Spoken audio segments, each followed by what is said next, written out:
Hello everyone, good evening to all of you. स्वागत है आप सभी का एक और बार निर्विघ्न क्वालिटी सॉल्यूशन में। बहुत ही बढ़िया, बहुत ही शानदार सफ़र चल रहा है आप लोगों के साथ में। आप सभी ने मेरे चैनल को लाइक, शेयर एंड सब्सक्राइब किया है। मुझे कंटिन्यूस ग्रोथ देखने को मिल रहा है और इसी के लिए मैं आपके साथ कंटिन्यूस वीडियो बनाते जा रहा हूं आपके नॉलेज को एनहेंस करने के लिए related to environmental management system. जैसा कि हमारा जो लास्ट लेक्चर था वो था लीगल एंड सेफ्टी रिक्वायरमेंट के ऊपर, और वो जो लेक्चर था वो हमारा पार्ट 1 में था, उसे हमने कंप्लीट नहीं किया था। तो आज हम उसी को आगे कंप्लीट करने वाले हैं पार्ट 2 में। लीगल एंड सेफ्टी का जो हमारा ऑडिट है, लीगल रिक्वायरमेंट का जो ऑडिट है, उसमें अभी तक जो हमने रिक्वायरमेंट पढ़ी है उसमें दोनों चीज़ें इंक्लूडेड थी related to environmental management system and health and safety management system. आज जो हम बात करने वाले हैं वो है specific to environmental management system, जिसमें आपका जो मेन फोकस एरिया होगा वो होगा एनवायरमेंटल मैनेजमेंट सिस्टम के ऊपर जो लीगल रिक्वायरमेंट्स एप्लीकेबल होती हैं उनके लिए। चलते हैं हम इसी के साथ में हमारे जो मेन पेज है, स्लाइड है उसके ऊपर। Wait for 2 minute, we are just reaching area. जैसा कि आप सभी से मैं उम्मीद करता हूं कि आप सभी ने मेरे चैनल को लाइक, शेयर एंड सब्सक्राइब कर दिया होगा और अपने दोस्तों के साथ भी मेरे चैनल को शेयर किया होगा। और जो मेरे फॉलोअर्स हैं, जो मेरे सब्सक्राइबर हैं, उनका रीच जो है इस लेक्चर के साथ में मैं आशा करता हूं कि मेरे पास 200 सब्सक्राइबर समथिंग होने के चांस है इस वीडियो के बाद में। और आप सभी के लिए एक और अपडेट ये भी है कि कुछ कंटेंट ऐसा है जो मैं लिमिटेड टू सब्सक्राइबर को ही एक्सेस देने वाला हूं, जिसमें जो आउटसाइडर पब्लिक व्यू है वो नहीं हो पाएगा। जो मेरे चैनल पर है अवेलेबल हैं उनको ही सिर्फ वो वीडियो देखेंगे इस सीरीज में।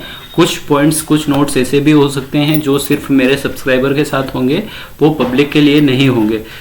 इसलिए जो भी सब्सक्राइबर होंगे उनको ही ये चीज़ें जानने को मिलेगी। इसके अलावा जो सब्सक्राइबर नहीं होंगे वो चीज़ों से अवेयर नहीं हो सकते हैं, शायद उन्हें किसी और प्लेटफॉर्म का सहारा लेना पड़ सकता है। अगर आपको अच्छा लग रहा है मेरा वीडियो, अच्छा लग रहा है मेरा साथ, अगर आपको कुछ नॉलेजफुल चीज़ें मिल रही हैं, आपका अवेयरनेस बढ़ रहा है, तो आप मेरे साथ कंटिन्यू कर सकते हैं। जो हमारा लास्ट था वो हम कवर कर चुके थे, फायर एनओसी। आज का जो हमारा है वो हम स्टार्ट करने वाले हैं कंसेंट से। जब भी हमारे यहाँ पर हम बात करते हैं environmental management system related legal requirement की, हम बात करते हैं कि हमारे इन्वायरमेंट को किस किस चीज़ों से नुकसान हो सकता है। तो वो नुकसान हो सकता है अगर हम कोई ट्रीटेड वाटर यूज़ कर रहे हैं, कुछ पोल्यूटेंट वाटर यूज़ कर रहे हैं, तो हम उससे जो हमारा जल प्रदूषित होता है, वाटर पोल्यूशन हो सकता है, उससे हम वातावरण को प्रदूषित करते हैं, इन्वायरमेंट को प्रदूषित करते हैं। या हमारा जो एयर पोल्यूशन होता है, जिसमें अगर हम कहीं चिमनी वगैरह यूज़ करते हैं या किसी टाइप की गैसेस को रिलीज़ करते हैं, हमारे यहाँ पर डीजी सेट यूज़ करते हैं, तो उससे रिलेटेड एयर पोल्यूशन हो सकता है, जिससे इन्वायरमेंट को नुकसान हो सकता है। या हमारे पास कुछ ऐसे प्रोसेस है, एनिलीन प्रोसेस है या पेंटिंग प्रोसेस है या कुछ हजार्डियस प्रोसेस है, या हम केमिकल बना रहे हैं या कुछ पाउडर बना रहे हैं या फास्फेट केमिकल बना रहे हैं, तो इस तरीके के अगर हम कुछ हजार्डियस प्रोडक्ट बना रहे हैं तो उसमें भी कुछ इन्वायरमेंट को, वातावरण को प्रदूषित होने के चांस होते हैं। तो उन सभी को देखते हुए हमें गवर्नमेंट की तरफ से एक कंसेंट लेना होता है और उस कंसेंट का मॉनिटरिंग रिपोर्ट जो होता है उसे हमें टाइमली सबमिट करना होता है। इसके लिए हमें कुछ मैनिफेस्ट जो है वो जो भी हमारी अथॉरिटी है MPPCB, उसे सबमिट करना होता है। उस मैनिफेस्ट के हिसाब से वो हमें कंसेंट प्रोवाइड करते हैं। उस कंसेंट के हिसाब से जो भी हमारे डाटा है उसे हमें मॉनिटर करना होता है और उसका एविडेंस सबमिट करना होता है। तो सबसे पहले जो हमारे पास कंसेंट होना चाहिए वो होना चाहिए consent of effluent discharge for STP and ETP। STP means sewage treatment plant, ETP means effluent treatment plant. इसके लिए आपके पास एक कंसेंट हो सकता है जो कि मेनली होता है वाटर पोल्यूशन के लिए, कि जो भी आपके यहाँ पर वाटर यूज़ हो रहा है प्रोसेस में, जिसमें हजार्डियस केमिकल या जो वाटर कुछ प्रदूषित हो चुका है, उसको आप कैसे प्रोसेस करते हैं। तो STP का जनरली जो वाटर होता है उसे आप गार्डनिंग पर्पज़ के लिए यूज़ करते हैं। STP के वाटर को भी आप गार्डनिंग पर्पज़ के लिए यूज़ कर सकते हैं, बट STP का जो स्लज अवेलेबल होता है उसको आप गार्डन में यूज़ कर सकते हैं। ETP का जो स्लज होता है उसमें केमिकल कंटेंट, हजार्डस मटेरियल ज़्यादा होता है, जिसके कारण आपको उसे प्रॉपर डिस्पोजल करना होता है। किसी हायर अथॉरिटी, अथोराइज्ड एजेंसी के थ्रू ही उसका डिस्पोजल करना होता है। इसके लिए आप इनसाइड एरिया में एप्लीकेबल नहीं है, उसे आप इनसाइड एरिया में कहीं पर भी डिस्पोज नहीं कर सकते हैं अगर आपके पास कोई हजार्डस वेस्ट है तो। इसके अलावा हम कंसेंट में वेरीफाई करते हैं कि आपके पास कंसेंट अवेलेबल है या नहीं है, वो कंसेंट जो अवेलेबल है वो वैलिड है या नहीं है, किस अथॉरिटी के थ्रू उसे इशू किया गया है, लाइक मैंने बताया है MPPCB। इसके अलावा हम ये भी देखते हैं कि उसमें जो कंप्लाइंस बताए गए हैं कि जो भी आपको वाटर कंजम्पशन का रिकॉर्ड रखना है, वाटर मॉनिटरिंग का रिकॉर्ड रखना है, इसके अलावा एयर पोल्यूशन का जो रिकॉर्ड रखना है, सो इस तरीके का आप कंप्लाइंस मेट कर रहे हैं, उसकी कंडीशन आपने कंसेंट में मेंशन की हुई है या नहीं की है, कंसेंट का आप मॉनिटरिंग रिकॉर्ड रखते हैं या नहीं रखते हैं, कंसेंट को आप गवर्नमेंट को कैसे सबमिट करते हैं, कैसे दिखाते हैं, डिस्चार्ज पैरामीटर के लिए आपके पास कोई विद इन स्पेसिफाइड लिमिट है या नहीं है, वो आप कंफर्म करते हैं कि नहीं करते हैं। इसके अलावा ATP functioning and monitoring report भी हम वेरीफाई करते हैं। इसके बाद जब हम नेक्स्ट में जाते हैं तो हम वेरीफाई करते हैं consent to discharge pollutant in air. जैसे कि मैंने बताया कि कंसेंट आपका हो सकता है एयर वाटर, जिसमें हम पहला वाटर की बात करिए, अभी हम बात करें एयर की। एक होता है air, water and hazardous waste. तो जनरली कोशिश कीजिएगा कि आपके पास जो कंसेंट अवेलेबल हो वो एयर, वाटर एंड हजारडस तीनों का अवेलेबल हो। So consent to pollutant in air की जब हम बात करते हैं तो जब भी आप DG सेट का यूज़ करते हैं तो उसका आपको एक स्टेक हाइट मेंटेन करना होता है। इसके रिलेटेड आपके पास में कंसेंट हो सकता है जिसका वैलिडिटी एक्सपायर हम चेक करते हैं, आपका वही कंप्लाइंस मेट कर रहा है या नहीं कर रहा है इस पर द कंसेंट रिक्वायरमेंट, वो हम चेक करते हैं। एयर पोल्यूशन का कंट्रोल मेजर, आपका एयर फिल्टरिंग का रिकॉर्ड कैसे चेक करते हैं वो हम देखते हैं। इमिशन पैरामीटर स्पेसिफाइड लिमिट में है या नहीं है, आप उसको कंसेंट बोर्ड में अपडेट करते हैं या नहीं करते हैं, इसको हम देखते हैं। इसके अलावा रेगुलर मॉनिटरिंग आप किस तरीके से कर रहे हैं वो सारी चीज़ें हम देखते हैं। टेस्ट रिकॉर्ड देखते हैं, DG सेट का जो भी लॉग बुक है उसे भी वेरीफाई करते हैं। और ये जो आपके कंसेंट होते हैं ये आपके मेन गेट के बाहर लगे हैं या नहीं लगे हैं वो भी हम वेरीफाई करते हैं, क्योंकि जनरली जो कंसेंट होता है वो पब्लिक के डिस्प्ले के लिए होता है, पब्लिक के नॉलेज के लिए होता है। तो हमेशा जो भी आपका कंसेंट होगा वो मेन गेट के बाहर होना चाहिए, अपडेटेड होना चाहिए इस पर द फ्रिक्वेंसी। इसके अलावा हम ये भी देखते हैं कि आपके यहाँ पर अगर DG सेट यूज़ हो रहा है, अगर आपके यहाँ पर कुछ एयर पोल्यूशन के चांस है तो आप एयर क्वालिटी का मॉनिटरिंग कैसे करते हैं, उसके लिए आप एम्बिएंट एयर क्वालिटी मॉनिटरिंग कर सकते हैं। कुछ आपके एरिया जो कि स्पेसिफिक हैं एयर पोल्यूशन के लिए, तो आप पेंट का जो एग्जॉस्ट एरिया है वहाँ का एयर क्वालिटी मॉनिटरिंग कर सकते हैं। जो आपका प्रोसेस एरिया है वहाँ का एयर क्वालिटी मॉनिटरिंग करवा सकते हैं। इसके अलावा जो भी आपका ऑफिस एरिया या जहाँ पर भी आपको एप्लीकेबल लगता है वहाँ का आप एयर क्वालिटी मॉनिटरिंग रिकॉर्ड रख सकते हैं। पैरामीटर मॉनिटरिंग रिकॉर्ड में जनरली आपका PM रिकॉर्ड आएगा, PM10, PM 2.5, SO2 का लेवल, NOx, CO, इस तरीके के रिक्वायर्ड डाटा अवेलेबल होते हैं। इसके अलावा आपको मॉनिटरिंग की जो लोकेशन है वो भी एयर क्वालिटी मॉनिटरिंग की जो रिपोर्ट होती है उसमें मेंशन होना चाहिए कि किस लोकेशन से आपने उस पर्टिकुलर एयर का सैंपल लिया है। वो आपका प्रोडक्शन शॉप हो सकता है या कोई भी हजार्डस प्रोसेस एरिया हो सकता है। इसमें आपका मॉनिटरिंग की फ्रीक्वेंसी क्या है, टेस्ट रिपोर्ट क्या है, अगर कुछ इश्यूज आए हैं तो उसका करेक्टिव एक्शन क्या है, कैलिब्रेशन जिस भी इंस्ट्रूमेंट से किया है या जिस भी चीज़ से किया है कैलिब्रेशन कैसे कर रहे हैं, ये सारी चीज़ें भी वेरीफाई हम करते हैं। इसके अलावा पोल्यूटेंट एयर क्वालिटी मॉनिटरिंग को भी हम मिनिमम 3 प्लेस पर वेरीफाई करते हैं। इसके अलावा जो आपका DG एरिया है वहाँ पर चांस होता है कि DG एरिया से नॉइस बहुत ज़्यादा आती है, या आपका कुछ प्रोसेस एरिया हो सकता है जहाँ पर स्टाम्पिंग एरिया हो सकता है जहाँ पर बहुत ज़्यादा नॉइस आ सकती है। सो आप नॉइस लेवल को कैसे मॉनिटरिंग करते हैं, नॉइस लेवल मॉनिटरिंग करने के लिए आपके पास किस तरीके का इंस्ट्रूमेंट अवेलेबल है, आप जहाँ पर काम कर रहे हैं आपके पास कोई हजार्डस प्रोसेस एरिया है वहाँ पर लक्स लेवल कितना होना चाहिए और उस लक्स लेवल को आप कैसे मॉनिटर करते हैं। लक्स लेवल जनरली होता है लाइट की इंटेंसिटी को जानने के लिए, जितनी ज़्यादा लाइट वहाँ पर होगी लक्स वैल्यू उतनी ज़्यादा होगी। तो मिनिमम जो रिक्वायरमेंट होती है प्रोसेस एरिया में उस की लक्स लेवल की रिक्वायरमेंट होती है 500 से 700 के बीच में, और जनरली जहाँ भी आपका PDI एरिया होता है वहाँ पर आपको 800 से 1200 की रेंज में आप लक्स लेवल रख सकते हैं, और या अपनी कंपनी के हिसाब से या अपने स्टैंडर्ड के हिसाब से आप इसे कंफर्म कर सकते हैं। इसके अलावा एक और रिक्वायरमेंट होती है कि जो भी आपके कंपनी में हजार्डस वेस्ट हैं, जिस टाइप के प्रोसेस वेस्ट हैं, सो उस सभी का आपके पास एक डिस्प्ले होना चाहिए, और उस डिस्प्ले को आप एक बोर्ड में या किसी भी तरीके से एक एरिया में दिखा सकते हैं जहाँ पर भी आपका हजार्डस वेस्ट आप स्टोरेज करते हैं, या मेन गेट पर दिखा सकते हैं, या जहाँ पर भी आपको एप्लीकेबल लगता है वहाँ पर आप इसे दिखा सकते हैं। लाइक पेंट शॉप हो सकता है, आपका ब्लास्टिंग एरिया हो सकता है।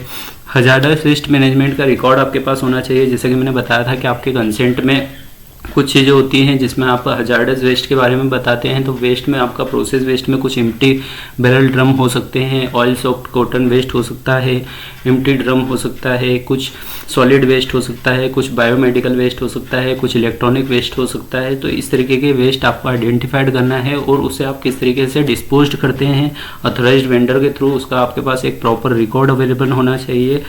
और जो आपका ऑथराइज्ड वेंडर है वो वैलिड है या नहीं है वो भी आपको चेक करना है।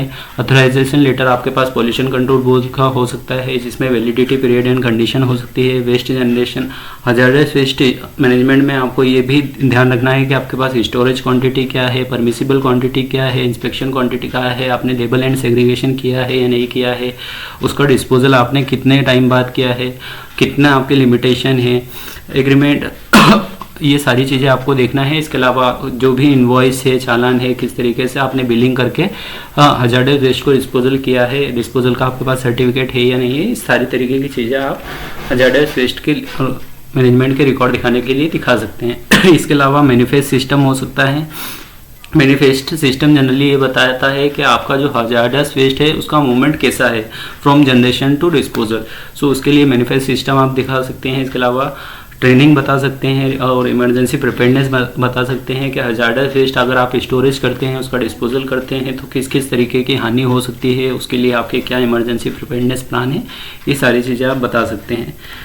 इसके अलावा जैसे मैंने आगे बात करी थी कि बैटरी जो है वो भी एक टाइप का हजार्डस वेस्ट है, या जो भी आपके इलेक्ट्रिकल वेस्ट होते हैं वो भी हजार्डस वेस्ट के कैटेगरी में आते हैं। तो इसके लिए आपके पास प्रॉपर ऑथराइजेशन लेटर है या नहीं है उसके डिस्पोजल के लिए फ्रॉम पोल्यूशन कंट्रोल बोर्ड। इसके अलावा वैलिडिटी कंडीशन क्या है, वेस्ट जनरेशन का टाइप क्या है, क्वांटिटी क्या है, स्टोरेज कंडीशन क्या है, इंस्पेक्शन लेबलिंग आपने किया है या नहीं किया है, डिस्पोजल का रिकॉर्ड आपके पास अवेलेबल है या नहीं है, एग्रीमेंट आपके पास अवेलेबल है कि नहीं है, ऑथराइज्ड डिस्पोजल या वेंडर का डिस्पोजल का चालान इनवॉइस अवेलेबल है या नहीं है, इस तरीके से सारी चीज़ें हम देखते हैं। इसके अलावा मैनिफेस्ट सिस्टम जो होता है ट्रिगिंग के लिए होता है, मटेरियल का मूवमेंट बताता है कि हजार्डस वेस्ट को आप जनरेशन से लेकर डिस्पोजल तक कैसे प्रोसेस करते हैं। नेक्स्ट जो हम आते हैं इसके अलावा बात करते हैं तो इसमें हम पेट्रोलियम एक्ट की बात करते हैं। जब भी आपके यहाँ पर कोई पेट्रोलियम प्रोडक्ट होता है जिसका आप मैन्युफैक्चर कर रहे हैं, लाइक हो सकता है कि आप भारत पेट्रोलियम वगैरह जो इंडस्ट्री होती है वहाँ पर ये चीज़ें एप्लीकेबल होती हैं, वहाँ पर पेट्रोलियम एक्ट लागू हो सकता है क्योंकि वो पेट्रोलियम में वो करते हैं। तो इसके लिए हम वेरीफाई कर सकते हैं कि लाइसेंस नंबर क्या है, परमिशन नंबर क्या है, लाइसेंस का वैलिडिटी क्या है, ऑथराइज नंबर क्या है, क्वांटिटी ऑफ पेट्रोलियम प्रोडक्ट कितना रिसीव हुआ है, कितना स्टोर हुआ है, कितना आपने बेच दिया है। पेट्रोलियम प्रोडक्ट को अगर आप रख रहे हैं तो इसके लिए इमरजेंसी रिस्पांस प्लान आपके पास अवेलेबल है या नहीं है, रिक्वायर्ड सेफ्टी इक्विपमेंट आपके पास अवेलेबल है या नहीं है, testing record of storage tank and equipment available है या नहीं है। जिस भी स्टोरेज टैंक में आप पेट्रोलियम प्रोडक्ट को रखते हैं वो प्रॉपर है या नहीं है, उसका भी टेस्टिंग होना चाहिए। इसके अलावा एम्प्लॉय का ट्रेनिंग हुआ है या नहीं हुआ है, जहाँ पर भी आपका पेट्रोलियम प्रोडक्ट रखते हैं या जो भी पेट्रोलियम प्रोडक्ट को हैंडलिंग करते हैं उनका एक ट्रेनिंग होना जरूरी है। इसके अलावा गैस सिलेंडर एक्ट को भी हम वेरीफाई करते हैं। अगर आपके पास एलपीजी सिलेंडर आप कैंटीन में यूज़ करते हैं या ऑक्सीजन सिलेंडर, अगर आप फैब्रिकेशन प्रोसेस इस तरीके से अगर कुछ या नाइट्रोजन वगैरह गैस यूज़ करते हैं तो इनका भी आपके पास गैस सिलेंडर रूल के हिसाब से सारे रिकॉर्ड होना चाहिए। जनरली जो गैस सिलेंडर एक्ट में हम मेन चीज़ देखते हैं वो ये देखते हैं कि आपके पास कोई भी टाइप का सिलेंडर हो, सभी वर्टिकल कंडीशन में होना चाहिए, सभी में वॉल्व लगा होना चाहिए, प्रॉपर केप अवेलेबल होना चाहिए और सभी को चेन से टाई होना चाहिए। कोई भी एम्प्टी सिलेंडर भी आप विदाउट चेन टाई नहीं रख सकते हैं। आपको इंश्योर करना है कि आपके जो भी भरे हुए सिलेंडर हो या खाली सिलेंडर हो वो आपके पास चेन से बंधे हुए हों। इसके अलावा आपको ये भी इंश्योर करना है कि आपके पास स्टोरेज की परमिशन कितनी है। 100 kg बाय डिफ़ॉल्ट होता है विदाउट मैनिफेस्ट। अगर 100 kg के ऊपर है तो में भी आपको लाइसेंस या परमिशन की ज़रूरत हो सकती है, तो आप एक बार ये अपने तरफ से इंश्योर कर सकते हैं। इसके अलावा जो भी आपके प्रेशर वेसल्स हैं या जो भी आपके कंप्रेशर वेसल्स हैं या एयर रिसीवर्स हैं, उनका प्रॉपर हाइड्रो टेस्ट या उनका थिकनेस टेस्ट हुआ है या नहीं हुआ है वो आपको चेक करना है एज पर फॉर्म नंबर 9।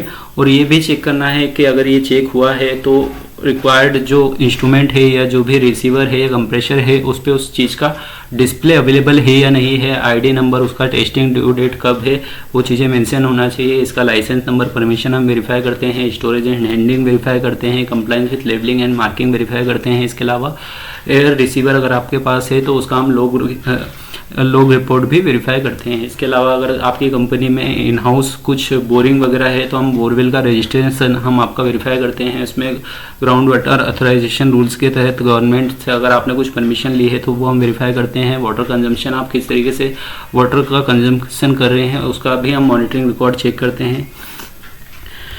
इसके अलावा ट्रांसपोर्ट में आपके यहाँ पर अगर कोई फोर्कलिफ्ट यूज़ होती है, कोई लोड बॉडी है या कोई स्टाफ व्हीकल है या पर्सनल व्हीकल है तो उन सभी का भी पीयूसी सर्टिफिकेट हम वेरीफाई करते हैं कि जो भी आपके यहाँ पर व्हीकल यूज़ हो रहे हैं जिस भी तरीके से, सो उन सभी में फायर एग्जीक्यूशन अवेलेबल है या नहीं है, सबके पास ड्राइवर लाइसेंस है या नहीं है, प्रॉपर पोल्यूशन सर्टिफिकेट अवेलेबल है या नहीं है, insurance paper, fitness certificate vehicle का, ये सारी चीज़ें अवेलेबल है या नहीं है, ये सब हम ड्यूरिंग लीगल ऑडिट हम वेरीफाई करते हैं। इसके अलावा हम पब्लिक लायबिलिटी इंश्योरेंस एक्ट के बारे में भी हम आपसे कंफर्म करते हैं, उसका इन्वॉइसिंग, रिसिप्ट, कॉन्ट्रैक्ट रिकॉर्ड वगैरह हम वेरीफाई करते हैं।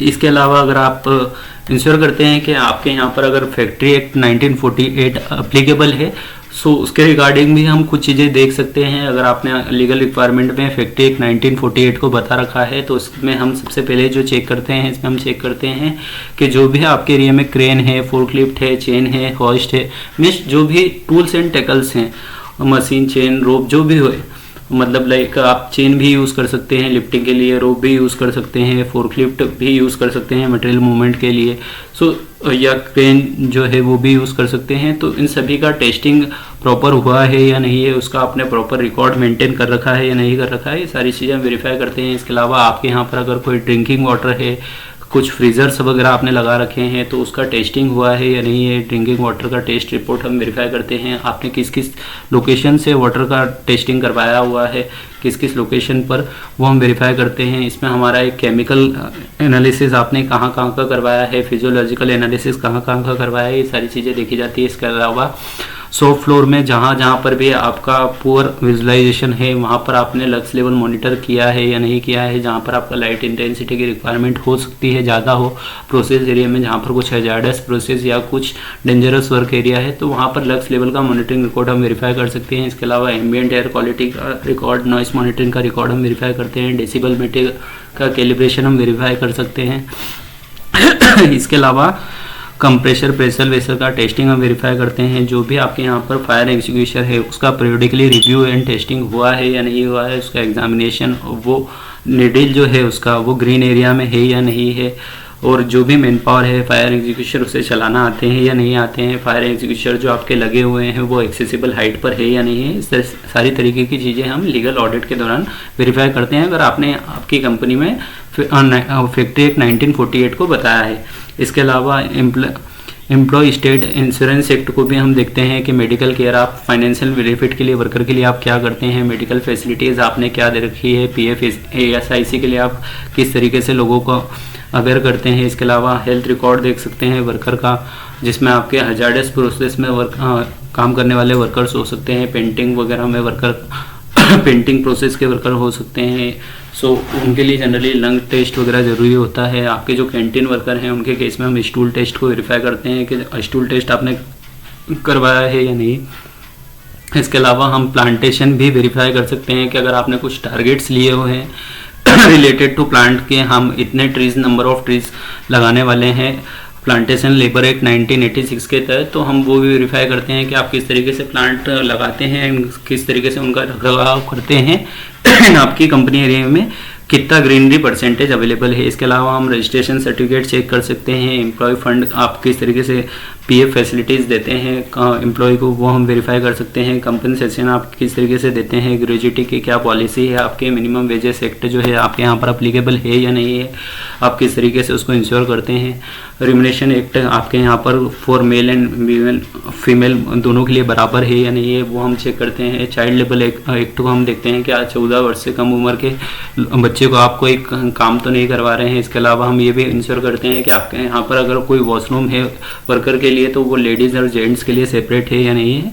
सबसे जो मेन होता है यहाँ पर, जो हम फैक्ट्री एक्ट में देखते हैं, ये जो हमारा लीगल का एक मेन फेज होता है, उसमें एक पोस्ट ट्रेनिंग भी आता है जिसमें related to sexual harassment of women को कवर किया गया है, जिसमें आपके यहाँ पर कोई एक्सटर्नल मेंबर हो सकता है जिसका एनजीओ से टाई अप हो सकता है, कोई भी संगठन हो सकता है, वहाँ से आपके कोई मेंबर हो सकते हैं पोस्ट ट्रेनिंग के लिए, जो समय समय पर आकर ट्रेनिंग देते हैं। आपकी इंटरनल कमेटी मीटिंग हो सकती है, उस मीटिंग का रिकॉर्ड होना चाहिए, आपके जो भी टीम है उसका रिकॉर्ड होना चाहिए, उनका कॉन्टैक्ट डिटेल आपके पास अवेलेबल होना चाहिए। तो ये सारी जो चीज़ें थी ये हमारी थी पूरी की पूरी लीगल के डॉक्यूमेंट्स में।